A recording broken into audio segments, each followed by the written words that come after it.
Hey, welcome back to the Common Ground North Dakota podcast. I'm Heather. And I'm Jen. I've been a chef for 10 years. And I'm a registered dietitian. We've all heard the saying, farm to table. But what if the conversation was table to farm? Join Jen and I as we sit down with ag experts to dig in and find out more about North Dakota agriculture.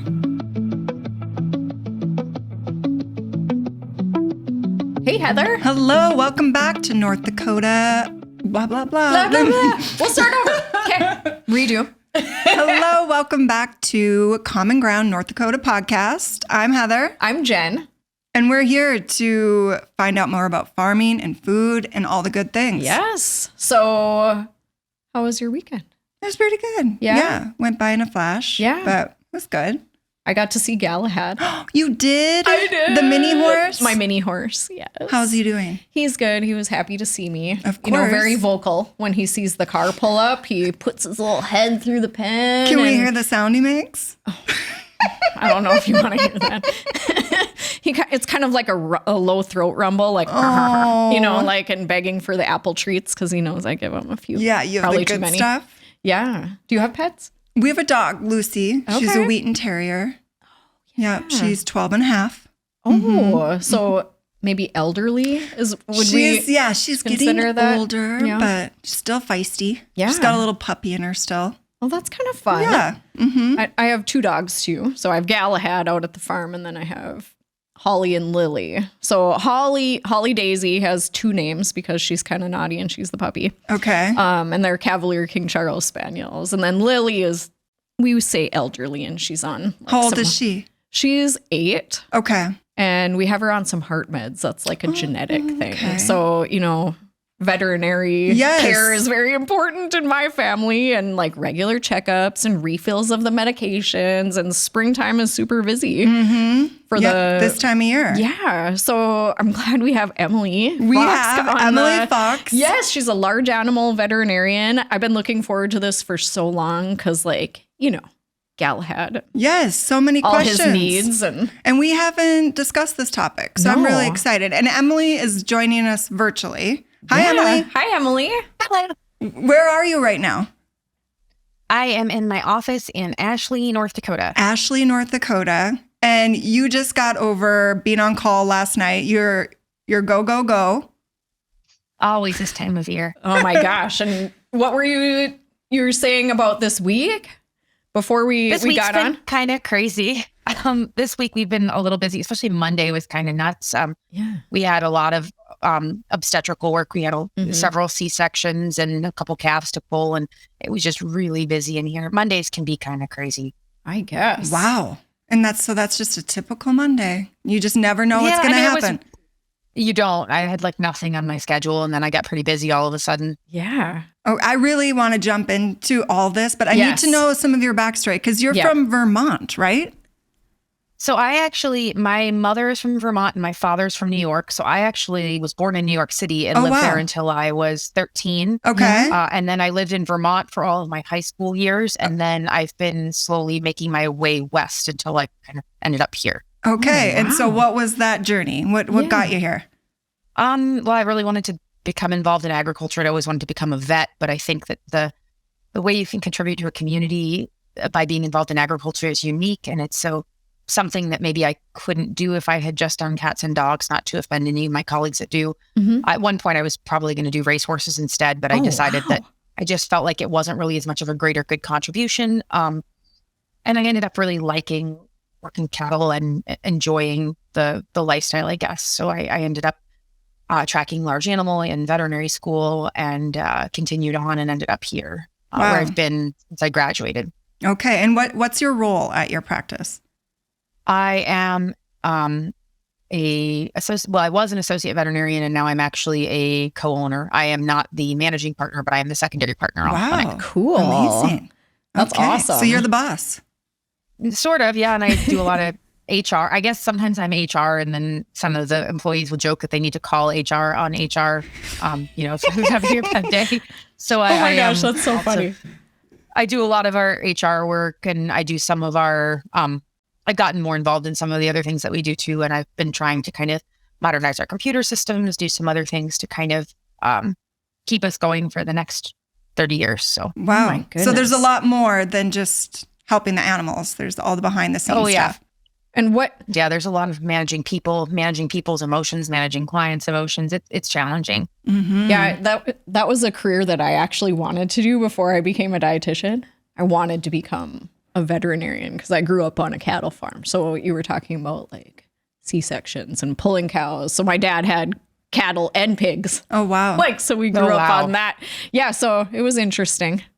It was interesting. But so Emily, talk a little bit about like, what is a typical day? There might not be that.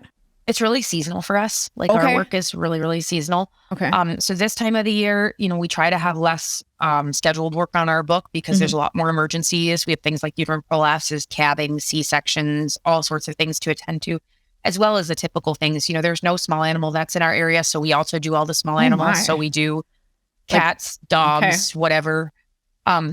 And so it's challenging to kind of keep up with all that because they have emergencies all year round. Right. Yeah. Pretty soon, semen testing season will start. So we'll be testing bulls to turn out to make sure they're fertile. Okay. Oh. Then we'll move into the summer. The specialty of this practice is fetal age and sex ultrasound. Dean, my partner, was one of the original kind of early people to be doing that in the upper Midwest. That's really why I came here, is that he's kind of known for that. Okay. So we do, most people either they just wait for their cows to calve or they preg check later in the fall and we sleeve them and we say, okay, well, she's due. And you can get reasonably close depending on the stage of gestation, but you don't get an exact due date. It's not like going to the doctor. What we do in the summer is we round up those cows on pasture when the calves are still small enough, so between 30 and 90 days of gestation, and we do fetal crown measurements. So we get the fetus lined up on the ultrasound screen so it's just so, and we take a measurement of the head and we can tell exactly how many days gestation that is. Wow. And then we can give you a due date that's about as accurate as a human due date. Really? So it's not perfect. Obviously, you can go before or after your due date, but let's say we're in North Dakota, it's cold here. Let's say you have 800 cows and you calve for 2 months. It's really helpful to know which 300 are going to calve in the next 3 weeks so that you can have them closer to the barn and be checking them 6 times a day, and then have the other ones out back and be checking them 3 times a day or whatever it is that you do. Yeah. And so it really is a boon to a lot of clients, particularly people who have a lot of cattle or calve early. And then we can also find the gender of the fetus at that time. If they're between about 60 and 90 days, we can usually find the gender as well, if that's something that people want. Maybe not as important for some people, but let's say you raise bulls and you want to sell seed stock. You might want to know which animals are bred with a bull calf and which ones are bred with a heifer calf, so you know what to sell. Oh, wow. So it can be helpful for some people. It's like a cow OB. It is. And I can't believe the awesome. accuracy. That's amazing. Yeah, it's pretty cool. How many of those ultrasounds do you typically do a year? Our clinic, so between all of us, and we usually have 3 to 4 vets going out and ultrasounding. Every year we go somewhere between 15 and 25,000 head for the group of us, depending on just how. That's incredible. Depending on how many. Well, it's not all me. I don't even do as many of them as, say, Andy and Dean. They really like doing it. They do a lot of them. I don't love the heat. There's a reason I moved to North Dakota. So I'm much happier. This has to happen in the dead of summer in July and you're all suited up. And I love doing it, but gosh, do I hate the heat. I like to start early in the morning because I really hate the heat. Because you're going to the animal. Is that typical? Yes. Or are they bringing animals to you or both?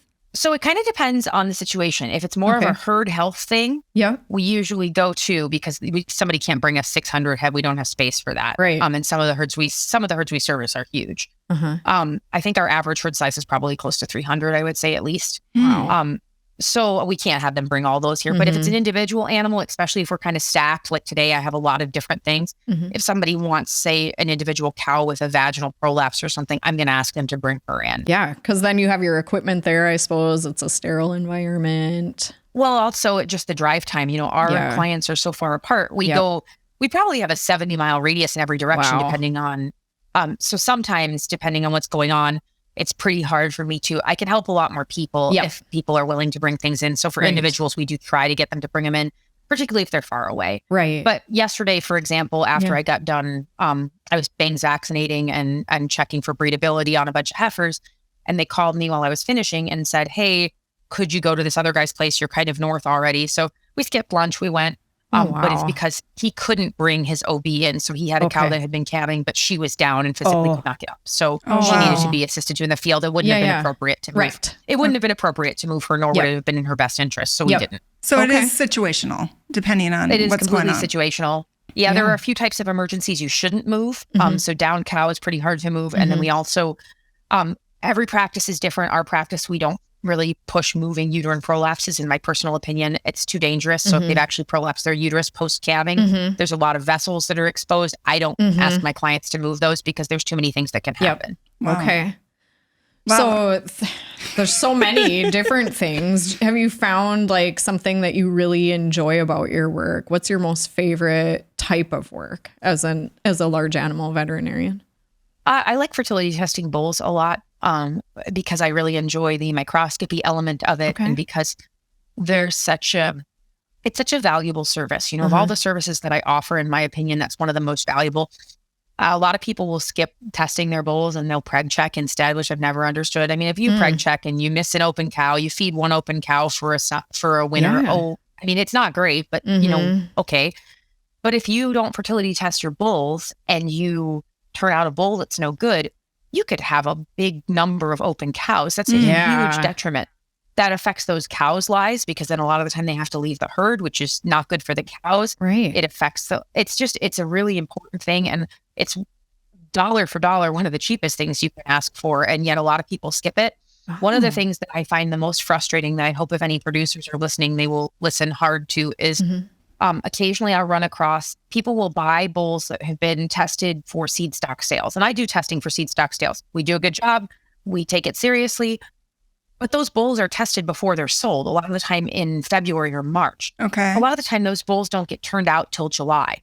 There's a lot that can happen between March and July. If you're buying bulls that were tested before you tested them, just because they were good in February or March does not mean that they're still going to be super fertile in July. And it's too big of a risk to take, especially considering a lot of those bulls come with some sort of guarantee as well. And you want to make sure that you make good on that. Yeah. It's very important to bring that bull back and get him tested, even if he came tested. Okay. You don't know that test, if it's been more than a month, I usually tell my clients to come back, let's test him again, because it's just, there's a lot that can happen. There was even, I mean, I've had plenty of places where we test a bull and then he goes out to pasture and something happens. So if we can minimize that risk at least as much as we can, because there's a lot of things that are both internal and external that can really affect a bull's fertility. And it's super important to test them. Really? So like is it weather related? Is it nutrition related? What do you find is the most common reason for that?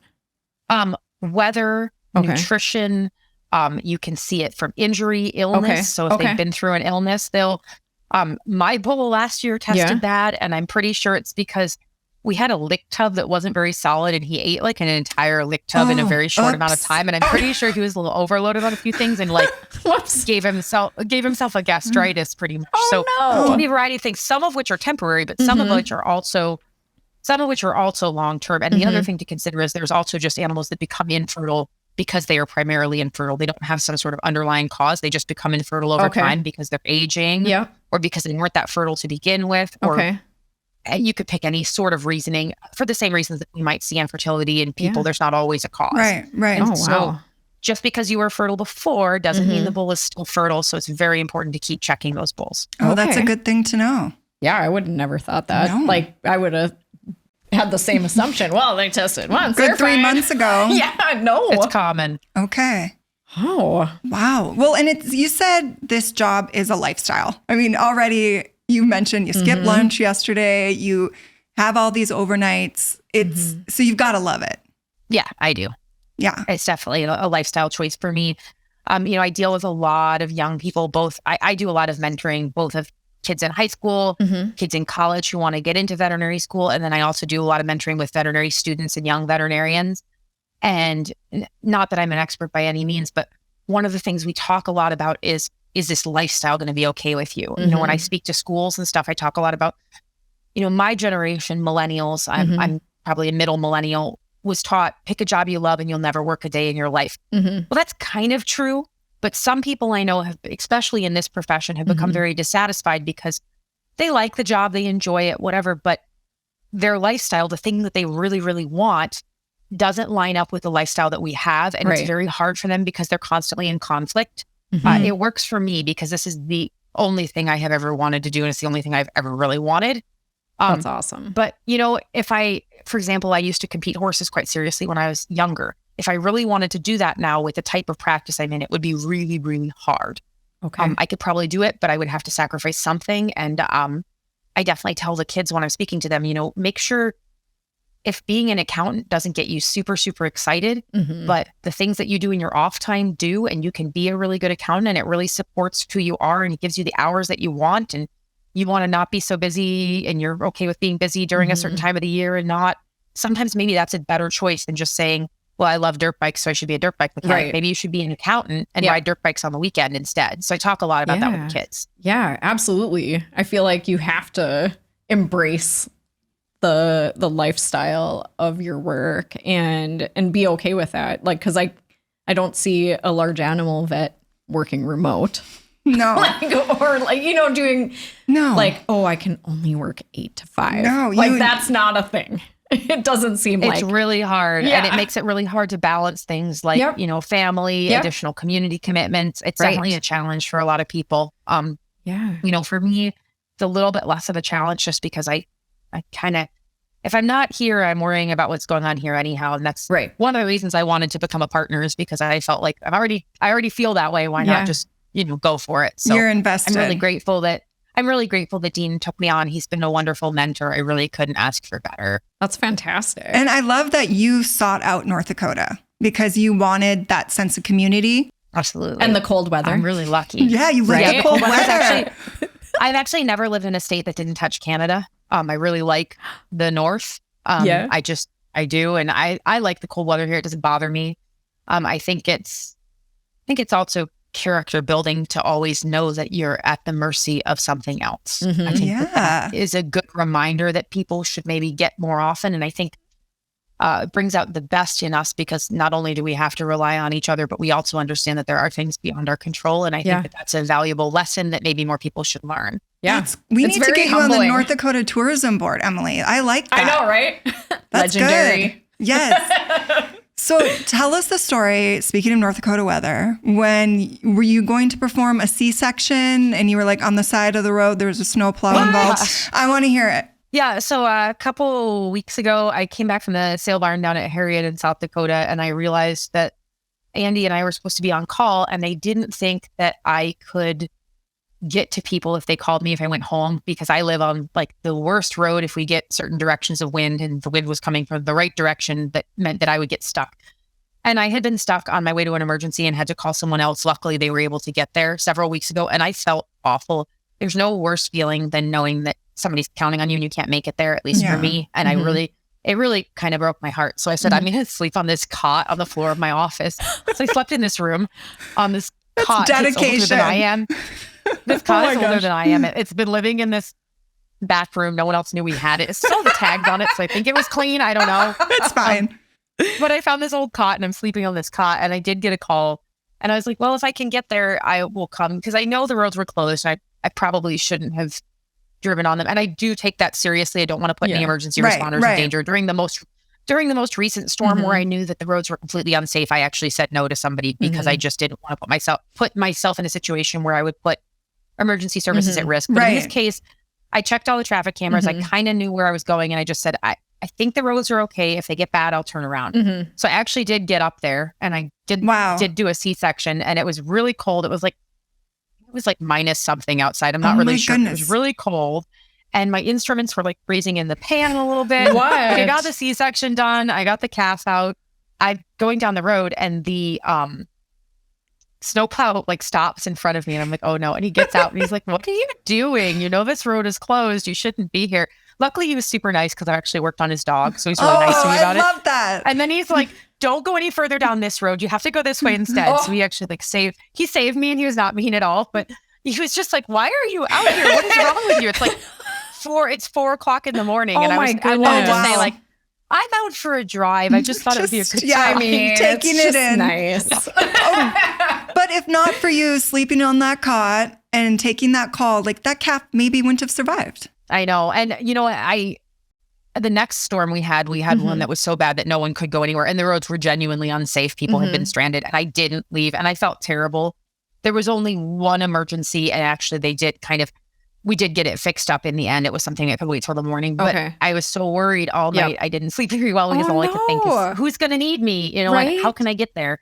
I keep wondering if I'm terrified of snowmobiles. I don't think a snowmobile would help, but I keep wondering if like I have Maybe to learn you now. need one. Like Yes. maybe those Maybe I like need one. tracked vehicles, Right. Emily, like with the cabs. I thought about that. And Mhm. I do sometimes tell people like, if you can come pick me up, I will do it. And actually, Dr. Dean, my partner, he did have that happen. So he got stuck and he couldn't get out, and he called the client and they came with their tractor and came and got You're him. kidding. So he could help the cow. Oh, that's no, awesome. he was really happy. They came and they got him. And I mean, we're always pretty willing if we can get there. We'll darn well try, That's awesome. especially for something like that. Because is there nowhere else for people to go? Like, how many large animal veterinarians are in your area? Right. In our area, there's one veterinarian, maybe like 40 or 50 miles to the north. There's a bigger clinic, maybe 60 miles to the north, but that maybe a little more even. There's one up in Steele. Okay. And then Okay. there's a solo practitioner. And then other than that, there's one veterinary clinic, maybe 40 or 50 miles to the south. But we don't have I think that far. To be honest with you, I am really bad with directions, which can be really challenging in the middle of the night. I've been in a lot of trouble that way before. I have a tendency to get lost, especially in the dark. Yeah. I can imagine. It's easy to do. Yep. Yeah. Mhm. So it's easy to do around here because they've had some flooding over like maybe 10, 20 years ago. They had some flooding, and so not all the roads are contiguous anymore. And Oh. after 8 years, I've kind of figured out like that one doesn't go the whole way. Yeah. But it took me a really long time. I'm sure. And do you ever get landmark directions? I know my uncle All the lives time. out in that area, and he's like, okay, turn by the thrashing machine on the hill, and then like you'll get to this red barn and you'll go west. My personal favorite are the directions that are like turn by such and such person's place. And Oh, I'm like, yes. I don't know who that is. Yeah, the Or names. turn where such and such person's house used to be, and I'm looking at a pile of rubble. Like, did that used to be a basement? Did that get burnt down? Was that a house? Oh my gosh, But that's my my favorite thing is this is a German-Russian community, and I love the people here. But occasionally, I'll get people who kind of say things to me in German-Russian too, which is just wild. wow. So that's it's a very unique culture here. I really enjoy. I'm really lucky. I have really cool clients, and I really enjoy the community. This is a really neat community. And the dumplings. Oh yeah, that's what That's came to true. mind. I mean, All the dough dishes, all the dumplings, the Coogan, the Grandma's Coogan Yes. factory is here in town. Yeah. Grandma's Coogan factory is in town there? Yeah, I didn't know it's just that. a little orange house on the other side of town, and they bake up a lot of Coogan in there. I mean, Wow. we're both fans of food. Yes. So, we'll add it to our road trip. Emily. Yes. That'd be great. And maybe I can bring Galahad to see Yes. you too. I might have a friend for Galahad. Oh. I have Sir Winston Churchill. What? Sounds You're like he has a kidding. good background. And Winston was at the Wishick sale barn as a yearling, and I felt sorry for him because I didn't know what was going to happen to him, and he was being bid on by some like not great buyers. So I got Winston Churchill for $70 when Really? I had a student who needed to learn to cut a horse, so I bought this pony for her to castrate, and then I kept him. I think he's 3 or 4 now, and he's a Shetland, so he's probably only wow. he's maybe waist high, and he's very naughty, and he gets up to all sorts of exploits. Oh my gosh. He's kind of a funny dude. He sounds Sir perfect for Winston. Galahad. I was just out the farm, and Lloyd, my father-in-law, and my brother-in-law said they were cleaning out the barn, and Galahad made a sprint for it. And he got out, and he kind of looked at him, and he's in the barn and stuff, and he doesn't get out much because he's an escape artist. So he sprints down the driveway, and I usually just walk him down the driveway, and he hasn't gone beyond the yard. So then he turned around and he didn't know what to do.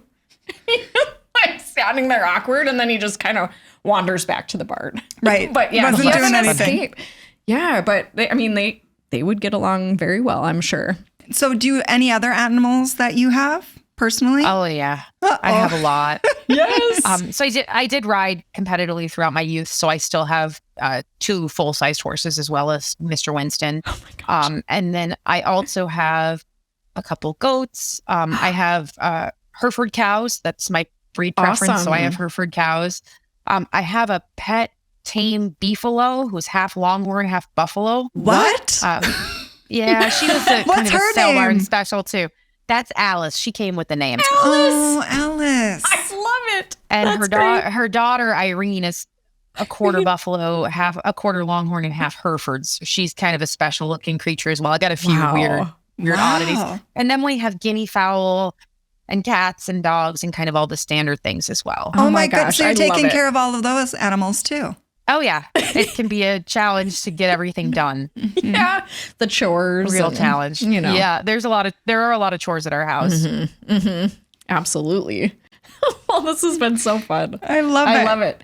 Do you think we're ready? We're ready. Are you ready for halftime host questions? Absolutely. Okay. Let me get my whiteboard. Okay. So we have our trophy here, Emily. Do you know about our trophy? We have a golden corn trophy here. Jen, no, I've only listened. I haven't watched. Wow, that looks great. Yeah. I know, right? Pretty special. Jen won last time, so it's competitive. It is very competitive. So we'll have you ask us 3 questions, and what we'll do is we'll each write our answer, and then we'll show you, and then say what we're thinking, and the person that gets it or is closest gets the point. All right. So what percentage of veterinarians are actually large animal veterinarians? Like,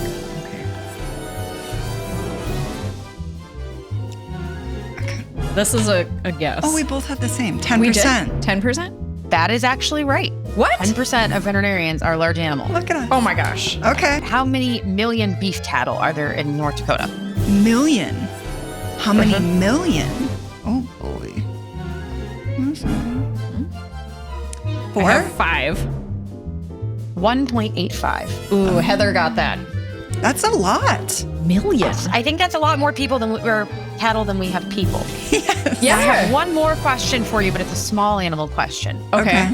We all know that there's different groups or different names for groups of animals. And if you start Googling, there's actually quite a bit of different names. For example, a group of geese would be called a gaggle, or a group of crows is actually called a murder of crows. Yep. If you've ever heard the expression.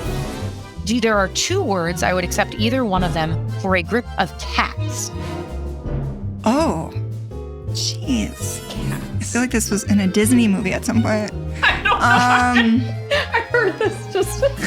Cat, like, I'm just saying posse? I have a herd. Is it a herd posse? of cats. I think posse is actually right for possums. I actually think it might be a posse of possums. A group of cats is called a clowder, Clowder, I believe, or my favorite, a glaring, because what would a group of cats do? They would glare at you. Yeah, So like a what are you glaring of doing cats. here? A glaring. Oh my gosh. That's a good one. I have some cats too, and I definitely think they make a glaring sometimes when they all stare at me like, where is dinner? That's hilarious. I love it. I would have never guessed that. No. But it makes sense. It does. Okay, we're going to need a tiebreaker. Oh, I think you won. Or did I win? You won because we tied. Oh, right. You And won. I got the, okay. And then you got All right, closest. we got it. I mean, I shouldn't have admitted that whoops. eagerly there. Good questions. But yeah. Congratulations. Thank you. So, Emily, we usually have one more final question that we ask our guests. And maybe you've alluded to this already, but we want to know what your favorite part is about being a part of North Dakota agriculture. Sure. So I have been really lucky. I have the best clients. I live in a great community where I don't know any professional who really still breaks bread with their clients. And, my clients have me into their house, make me lunch. I know their children. I know their families. And for me, it's really the bond that I have with my clients and the ability to help them. I know that the things that I do directly affect the outcome for my clients. I get to know them really well. Some of them become very close and can be involved in kind of who they are and help them in ways. I had a client recently and we were talking and he said, something that he felt made me unique, which made me feel really good, was he said one time years ago, he said, my cattle were sick and I was having a lot of problems. And he said, I'd had vets call before and ask how the cattle were, but he said, you were the first person that ever called and asked how I was. Oh, wow. And I like to think a lot about that because I think that's part of it. Like you really, the level of trust that I have with my clients, the fact that they know that I'm going to be there for them and being able to be of service and of use to somebody is really valuable and it's something special. And the community is super close knit. I've never, the places that I've lived in the past, I haven't lived places where people help each other quite the way that they do here. One time I was on my way to an emergency and I blew a tire going 80. I don't know why. I had 3 different guys who were all clients of mine and friends stop and They were all under my vehicle trying to pull the spare down. Then the spare wouldn't come down. One guy drove home, got a different wheel, put it on my truck. Like, I didn't even say, like, would you help me or flag anybody down? They were just like, oh, it's Emily. Like, we have to help her. Aww. And I'm lucky enough, most people don't live the type of place where that happens. Here, we're really lucky to live where we do because the sense of community. And I think the weather kind of has something to do with that as well. I don't think it's just the culture. I really think being at the mercy of nature, we had a woman get stuck on, luckily she's okay, but there was a story, I guess a woman got stuck on 11 during the last storm and had to walk about 6 miles to get to somebody's house. There are places that I've lived where I don't know if somebody would have opened the door. Right. And here people would, give you whatever you need. It's a very different lifestyle. And I think we're incredibly lucky to live it. I think also being connected to the animals, I think it's grounding for people. I think that being involved in agriculture, seeing how there are still things that are bigger than us, how we're still at the mercy of nature, and being never, as Dean told me when I moved to North Dakota, you're never more than 2 weeks away from a drought. Being in that kind of trepidatious situation all the time, I think it's very grounding. Or just knowing, livestock can be fine one day, they can be sick the next. The kind of shifting sands nature of it all, I think, puts people in a place where they feel a little bit less big in the world. And I think that that's valuable in itself. And I think it creates a very unique culture. I think I'm very lucky to be here. Oh, and we're lucky to have you. Yes, you have such a great perspective. I love that. Thank you for sharing. Yeah. And thanks for taking time with us today during spring calving. Yeah, you got to get back to it. Yeah. It's a nice break. Thank you. So nice meeting you. Yeah. Thanks for your time. Thank you. Yeah. Yeah. No problem. Have a wonderful day. You too. Wow, that was great, Heather. My goodness. So now much. Galahad has a friend. I'm so excited. I'm going to ask my husband if we can get a bull. Do you think right? just like one, Well, why not? See? All right. Well, thank you for joining us. Yeah. Tune in next time. You can find us on anywhere you listen to podcasts or commongroundnorthdakota.com. Thank you. Thanks for tuning in to the Common Ground North Dakota podcast. Make sure to follow us on social media and subscribe to our YouTube channel. Most importantly, send us your questions about North Dakota agriculture by visiting our website. You might win a prize. We'll see you in the next episode of the Common Ground North Dakota podcast.